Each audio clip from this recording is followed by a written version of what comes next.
Salut à tous, c'est Ribazou. Aujourd'hui mon ordinateur est éteint tout simplement parce que mon disque dur est mort. Je vais donc tout simplement le changer, mais pas par un disque dur classique puisque je vais le remplacer par un SSD. Pour commencer, qu'est-ce qu'un SSD? SSD veut dire Solid State Drive, disque dur électronique en français.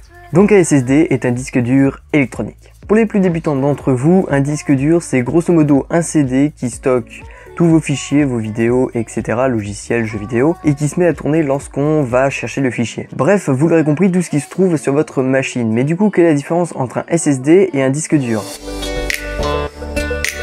Eh bien déjà, le premier gros changement est dans le nom, électronique.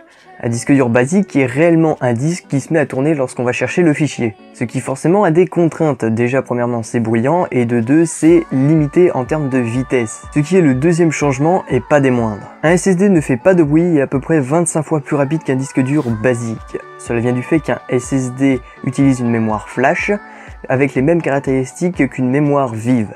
Oui, la même que celle dans votre PC. Mais les données ne disparaissent pas lorsque vous éteignez votre PC. Ainsi, lorsque vous allumez votre machine, les fichiers sont déjà chargés. Cela donc fait plusieurs points positifs pour le SSD. Il permet d'allumer votre PC en à peu près 20 secondes, ouvre vos fichiers instantanément, réduit les temps de chargement dans les jeux vidéo, mais aussi ne fait pas de bruit et résiste aux chocs et aux vibrations, ce qui n'est pas le cas d'un disque dur basique. Mais ce petit joujou a quand même des points négatifs, c'est son prix et souvent l'espace de stockage disponible. Car oui, ce petit bébé vaut quand même son pesant de cacahuètes. On va encore le comparer à un disque dur classique, mais pour à peu près une cinquantaine d'euros, un disque dur classique vous proposera 1 Tera, soit 1000 gigaoctets, tandis qu'un SSD vous proposera en moyenne 120 Go, qui plus est n'est pas forcément le meilleur niveau qualité, car oui, tous les SSD ne se valent pas. Faire ça juste après. Du coup, qui gagne entre le disque dur classique et le SSD? Eh bien, aucun. L'un est centré sur la puissance pure, tandis que l'autre est concentré sur l'espace de stockage. Donc tout dépend de votre utilisation. Je vous conseille donc personnellement d'avoir un SSD pour le système d'exploitation, les logiciels et le jeu pour sa puissance et sa rapidité, et un disque dur basique pour les gros fichiers, donc les films, les photos, etc. Le seul point négatif avec cette manière, c'est que si vous déplacez un fichier de l'un vers l'autre, ce sera la vitesse du disque dur, et c'est plutôt logique. Votre disque dur va pas comme par magie aller aussi vite qu'un SSD. Comme je vous l'ai dit tout à l'heure, tous les SSD ne se valent pas, donc on va voir tout de suite les bons critères à regarder pour choisir son SSD. Il y a 3 sortes de SSD, ou plutôt 3 sortes de mémoire flash.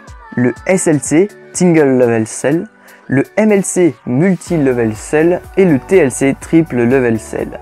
La différence entre ces 3 sortes de mémoire flash vient du nombre de bits par cellule. Pour le SLC, c'est 1 bit par cellule, 2 niveaux de charge. Pour le MLC, c'est généralement 2 bits par cellule, soit 4 niveaux de charge.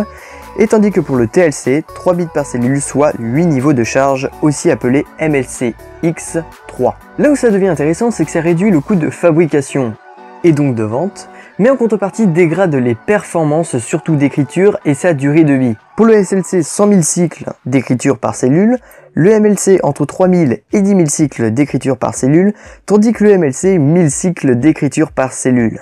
A noter que les SSD de type SLC ne sont pas disponibles pour les particuliers, mais réservés aux entreprises. Donc la meilleure mémoire à l'heure actuelle n'est autre que la MLC. On a regardé le type de mémoire, mais il reste encore un point plutôt important et pas des moindres, la vitesse d'écriture et de lecture. C'est simple, plus le chiffre est gros, mieux c'est.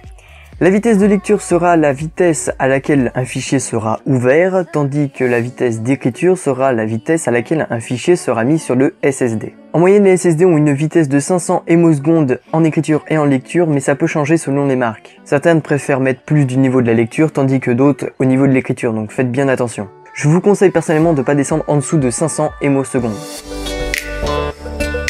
Comme vous pouvez le voir, j'ai personnellement craqué pour le SanDisk Ultra 2 de 240 Go, car le meilleur rapport qualité-prix à mon goût. Il a une mémoire MLC, dispose de 240 Go de stockage et une vitesse de 550 émosecondes en lecture ainsi que 500 émosecondes en écriture. Et tout ça pour 90 €. À l'heure actuelle, c'est le moins cher avec autant de capacité. J'ai cherché pendant un mois, donc je peux vous l'assurer. Et ce petit bébé vient donc remplacer mon disque dur mort au combat. Après plusieurs semaines d'utilisation, j'en suis très content car il vient de donner une seconde vie à mon PC. Et là où je galérais pour faire un montage, ça laguait souvent, et bien là plus de problème. Même si en général c'est le processeur qui aide pour ce genre de tâches, le fait d'avoir un SSD permet au logiciel de tourner plus vite et de lire les fichiers plus rapidement. Vous voulez savoir comment l'installer? Pas de problème, venez avec moi. Alors on va tout simplement commencer par ouvrir le boîtier, pour cela retirer les vis avec un tournevis cruciforme basique ou tout simplement à la main car ce n'est pas rare d'avoir des vis à main sur le boîtier. Si vous avez bien suivi, vous avez reconnu un disque dur basique juste là. Donc celui-là est mort, c'est celui qui va être remplacé par le SSD. Pensez à faire des petites caresses à votre boîtier, non pas pour montrer votre affection, mais pour éviter de court-circuiter un composant, ce serait dommage. Vous avez juste à retirer les câbles du disque dur et les brancher sur le SSD, rien de plus simple. Alors moi je pose le SSD sur le disque dur à défaut d'avoir un rack parce que je suis un gros con. Mais ça pose aucun problème vu qu'un SSD ne bouge pas.